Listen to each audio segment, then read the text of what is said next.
নমস্কার বন্ধুরা, গল্পের ঢেউ ঢেউ আপনাকে স্বাগত। গল্পের ঢেউ ঢেউ গল্পের সিরিজে আজকের গল্প পড়ছি উৎকোচ তত্ত্ব। লেখক পরশুরাম। গল্প পাঠে আমি সাগর লাহিড়ী।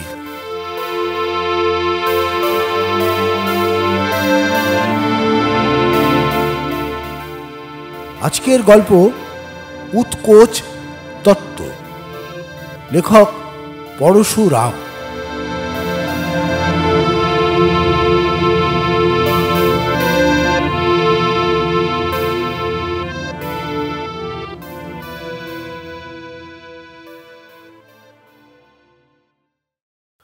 লোকনাথ পাল জেলা জজ, অতি ধর্মভীরু ও খুঁতখুঁতে লোক।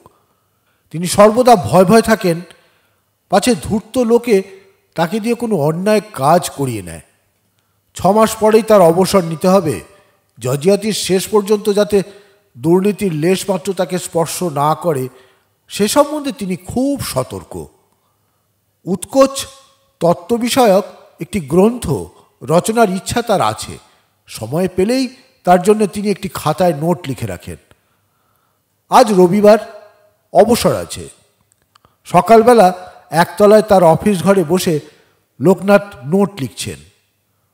কৌটিল্য বলেছেন, মাছ কখন জল খায় আর রাজপুরুষ কখন ঘুষ নেয় তা জানা যায় না। কিন্তু একটি কথা তিনি বলেননি, ঘুষগ্রাহী অনেক ক্ষেত্রে নিজেই বুঝতে পারেন না যে সে ঘুষ নিচ্ছে। পাপ সবসময় স্থূল রূপে দৃষ্টিগোচর হয় না, অনেক সময় সূক্ষ্মাতি সূক্ষ্ম রূপে দেখা দেয়। তখন তার স্বরূপ চেনা বড়ই কঠিন। স্পষ্ট ঘুষ, প্রচ্ছন্ন ঘুষ আর নিষ্কাম উপহার, এদের প্রভেদ নির্ণয় সকল ক্ষেত্রে করা যায় না। মনে করুন, রামবাবু একজন উচ্চপদস্থ লোক। তার অফিসে একটি ভালো চাকরি খালি আছে। যোগ্যতম প্রার্থীকে মনোনীত করা তার কর্তব্য। শ্যামবাবুর জামাই একজন প্রার্থী, যথানিয়মে দরখাস্ত করেছে। শ্যামবাবু রামবাবুকে বললেন, আপনার হাতেই তো সব, দয়া করে আমার জামাইকেই সিলেক্ট করবেন। 1000 টাকা দিচ্ছি, বাহাল হয়ে গেলে আরও 1000 দেব। এ হলো অতি স্থূল ঘুষ। নির্লজ্জ পাকা ঘুষখোর কিংবা দুর্বলচিত্ত লোভী ভিন্ন কেউ নিতে রাজি হয় না। অথবা মনে করুন, রামবাবুর সঙ্গে শ্যামবাবুর ঘনিষ্ঠ পরিচয় আছে। একখানি সন্দেশ এনে শ্যামবাবু বললেন, কাশি থেকে আমার মা এনেছেন, খেও।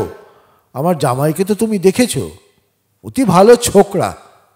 তার দরখাস্তটা একটু বিবেচনা করে দেখো ভাই। তোমাকে আর বেশি কি বলবো। এও স্থূল ঘুষ, যদিও পরিমাণে তুচ্ছ। কিন্তু ধরুন, কোনো অনুরোধ না করে শ্যামবাবু এক গোছা গোলাপ ফুল দিয়ে বললেন, আমাদের মধুপুরের বাগানে হয়েছে। এ হলো সূক্ষ্ম ঘুষ। এর ফল নিতান্ত অনিশ্চিত, তবে নিরাপদ জেনেই শ্যামবাবু নিতে সাহস করেছেন। আশা করেন এতেই রামবাবুর মন ভিজবে। আবার মনে করুন, রামবাবুর মেয়ের অসুখ। শ্যামবাবুর স্ত্রী এসে দিন রাত সেবা করলেন, অসুখও সারল।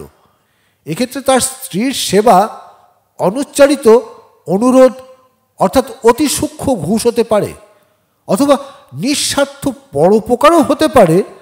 স্থির করা সোজা নয়। রামবাবু যদি দৃঢ়চিত্ত সাধুপুরুষ হন, তবে শ্যামের জামাইয়ের প্রতি কিছুমাত্র পক্ষপাত করবেন না, তবে অন্যভাবে অবশ্যই কৃতজ্ঞতা জানাবেন। কিন্তু রামবাবু যদি বন্ধুবৎসল কোমল প্রকৃতির লোক হন, তবে শ্যাম গৃহিণীর সেবা হয়তো জ্ঞাতসারে বা অজ্ঞাতসারে তাকে প্রভাবিত করবে।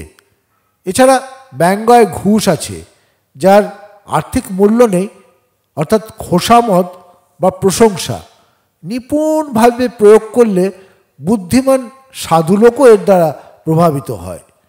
লোকনাথের নোট লেখায় বাধা পড়ল। দরজার ঠেলে এক বৃদ্ধ ভদ্রলোক ঘরে এসে বললেন, কেমন আছো লোকনাথ বাবাজি? অনেক কাল তোমাদের দেখিনি। সে কি, চিনতে পারছো না? আরে আমি হলুম তোমাদের মোহিত পিসেমশাই, বেহালার মোহিত সমজদার। কই রে পারুল, কই রে পারুল, কোথায় আছিস? এদিকে আয় না মা। হাঁক ডাক শুনে লোকনাথ গৃহিণী পারুলবালা এলেন। আগন্তুক লোকটিকে চিনতেও তারও কিছু দেরি হলো। তারপর মনে পড়লে প্রণাম করে বললেন, মোহিত পেশামশাই এসেছেন, ও কি ভাগ্যি। অগত্যা লোকনাথও একটা নমস্কার করলেন। মোহিত সমজদার হাঁক দিলেন, রামবচন, জিনিসগুলো এখানে নিয়ে আয় বাবা। মোহিতবাবুর অনুচর বাইরে অপেক্ষা করছিল। এখন ঘরে এসে মনিবের সামনে 4টে বান্ডিল রাখল। একটা কার্ডবোর্ড বাক্স পারুলবালার হাতে দিয়ে মোহিতবাবু বললেন, আসল কাশ্মীরি শাল তোর জন্য এনেছি, দেখ তোর পছন্দ হয় কিনা। শাল দেখে পারুলবালা আহ্লাদে গদগদ হয়ে বললেন, চমৎকার, অতি সুন্দর। মোহিতবাবু বললেন, লোকনাথ বাবাজি, তোমার তো কোনো শখই নেই, শুধু বই আর বই। তাই একটা ওয়ালনাট কাঠের কিতাবদান মানে বুক র্যাক এনেছি। আর এই বাক্সটায় কয়েক গজ কাশ্মীরি তাফতা আছে। একটা শাড়ি আর গোটাদি ব্লাউজ হতে পারবে। আর এই চুবড়িটায় কিছু মেওয়া আছে, পেস্তা, বাদাম, আখরোট, কিশমিশ, মানাক্কা, এইসব। কুণ্ঠিত হয়ে লোকনাথ বললেন, আহা, কেন এত সব এনেছেন? এই যে বিস্তর টাকার জিনিস। না না, এইসব দেবেন না। মোহিতবাবু বললেন, আরে খরচ করলেই তো টাকা সার্থক হয়। তোমরা আমার স্নেহপাত্র, তোমাদের দিয়ে যদি আমার তৃপ্তি হয় তবে দেব না কেন? তোমরাই বা নেবে না কেন?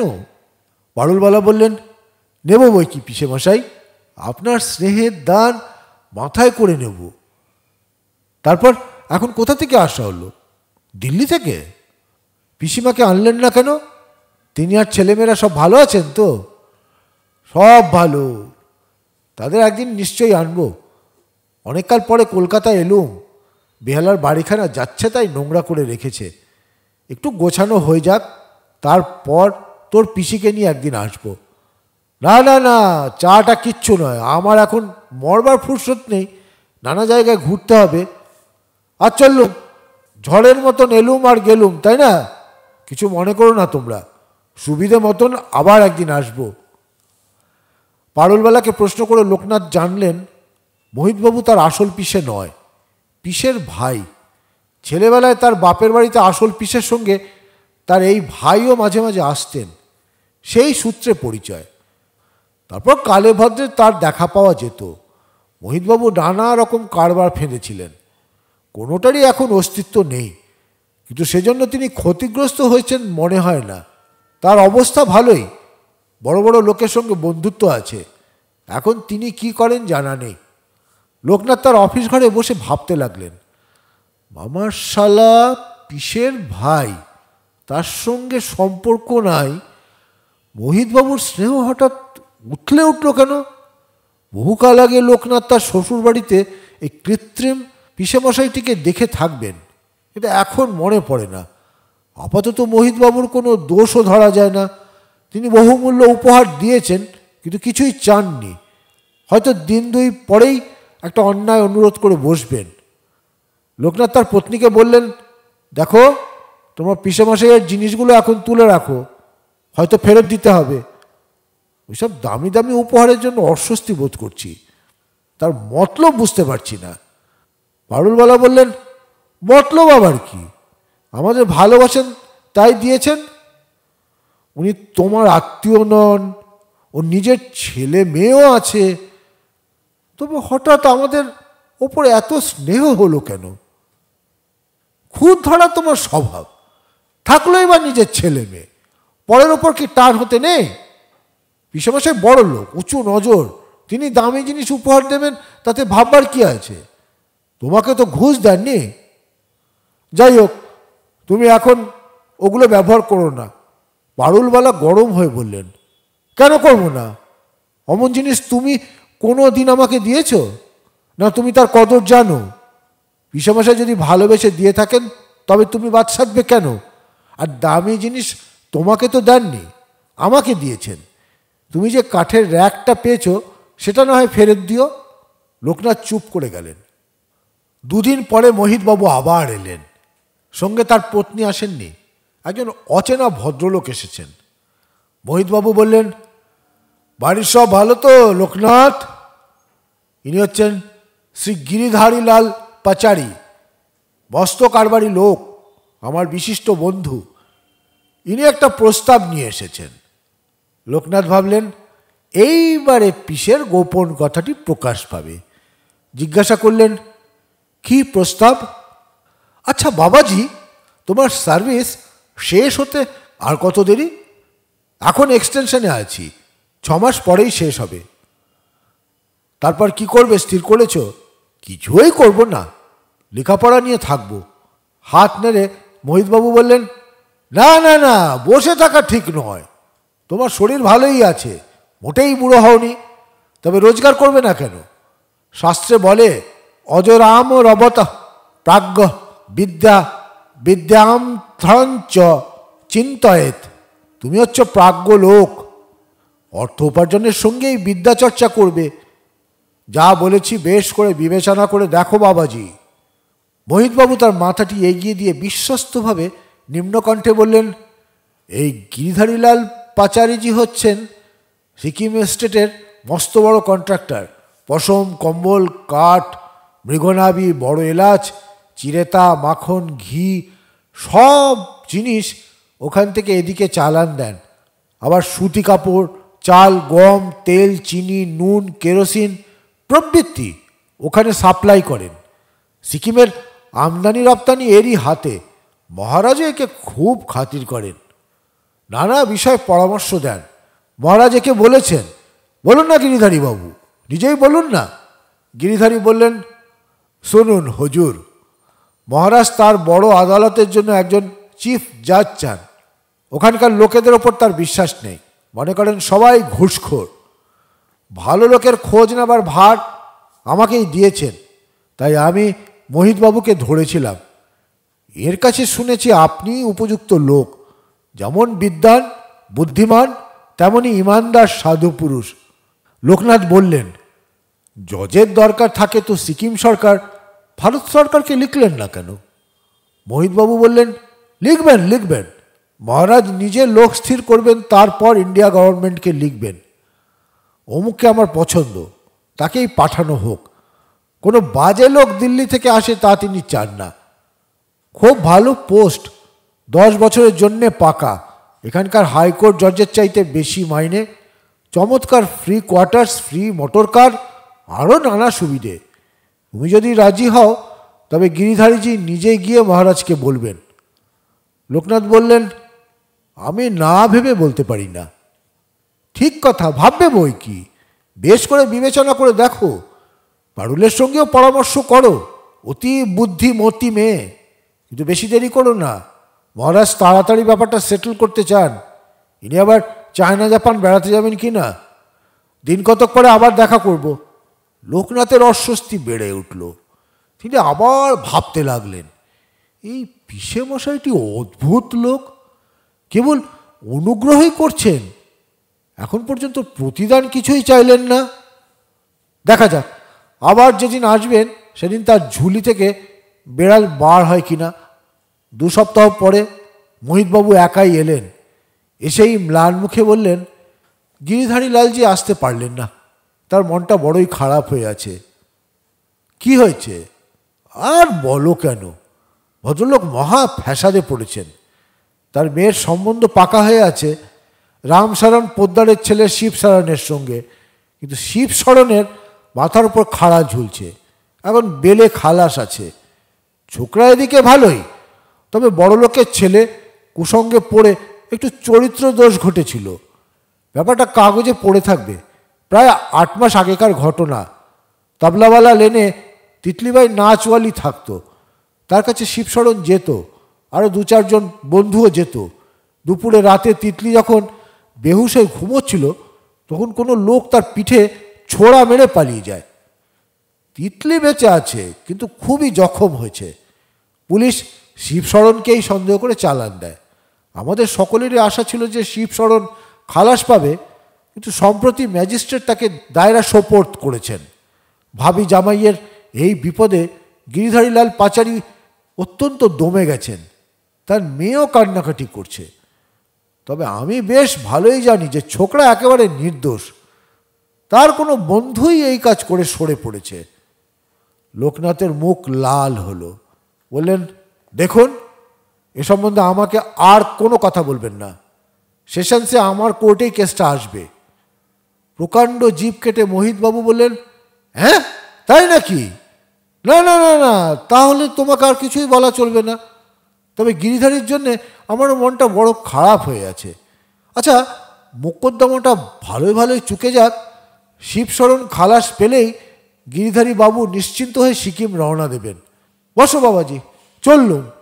5 দিন পরে লোকনাথ তার অফিস ঘরে বসে কাগজ পড়ছেন। হঠাৎ গিরিধারীলাল পাচারি স্মিত মুখে হেসে বললেন, নমস্কার হুজুর। লোকনাথ বিরক্ত হয়ে বললেন, দেখুন পাচারিজি, সেদিন মোহিতবাবুর কাছে যা শুনেছি, তারপর আপনার সঙ্গে আমি আর কোনো কথা বলতে চাই না। আপনি এখন যান। গিরিধারীলাল হাত নেড়ে বললেন, আরে রাম রাম, সেসব কথা আপনি একদম ভুলে যান। রাম সারণ আমার কেউ নয়, তার বেটা শিউ সারণও কেউ নয়। সে খালাস পাবে কি না পাবে তাতে আমার কি? কেন, সে তো আপনার ভাবি জামাই। থুঃ, আমার বেটি বলেছে ওই লুচ্চা খুনি আসামিকে সে কিছুতেই বিয়ে করবে না। এখন হুজুর যদি তাকে ফাঁসিতে লটকে দেন তাতে আমারও কোনো ওজন নেই। লোকনাথ বললেন, ওই কেস আমার কোর্টে আসবে না, অন্য জজের এজলাসে যাবে। আপনাদের প্রস্তাবের পর আমি আর এই মামলার বিচার করতে পারি না। বড় আফসোসের কথা। বদমাসটাকে হুজুর যদি কড়া সাজা দিতেন তো বড় ভালো হতো। আচ্ছা, ভগবান সব কুছ মঙ্গলের জন্যই করেন। তবে আমার বড়ই নোকসান হলো। শিবশরণকে সোনার ঘড়ি, হিরে বসানো কোটের বোতাম, আংটি এসব দিয়েছিলাম, তা আর ফেরত দেবে না বলেছে। হুজুর যদি ওকে 10 বছর কয়েদ দিতেন তো ঠিক সাজা হতো। ওই মোহিতবাবুর মারফত আরও কিছু খরচ হয়ে গেল। আমাকে যেসব উপহার দিয়েছিলেন তার জন্যে তো। যেতে দিন যেতে দিন, বলুন না আপনার কত খরচ পড়েছিল? গিরিধারীলাল তার নোটবুক দেখে বললেন, 2 শাল 1100 টাকা, তাফতা 150 টাকা, কিতাবদান 45 টাকা, মেয়াদ 36 টাকা, ট্যাক্সি वगैरह 16 টাকা, মোট 1347 টাকা। আশ্চর্য হয়ে লোকনাথ বললেন, শাল তো একখানা ছিল। বলেন কি?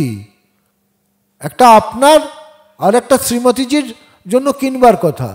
ওই শালা মোহিতবাবু একটা শালের দাম চুরি করেছে। দেখে নেবেন, আমি ওর গলায় পা দিয়ে 550 টাকা আদায় করে নেব। আমার সঙ্গে বেইমানি চলবে না, জরুর আদায় করব। তা করবেন, বাকি 797 টাকার একটা চেক আমি আপনাকে দিচ্ছি। আমার জন্য আপনার লোকসান হবে না, একটা রসিদ লিখে দিন। গিরিধারীলাল যুক্ত কর কপালে ঠেকিয়ে বললেন, ও হো হুজুর একদম সচ্চা সাধু মহাত্মা আছেন, খুদ ভগবান আছেন, আপনার দয়া ভুলব না। সিকিমের চাকরিটাও চাই না।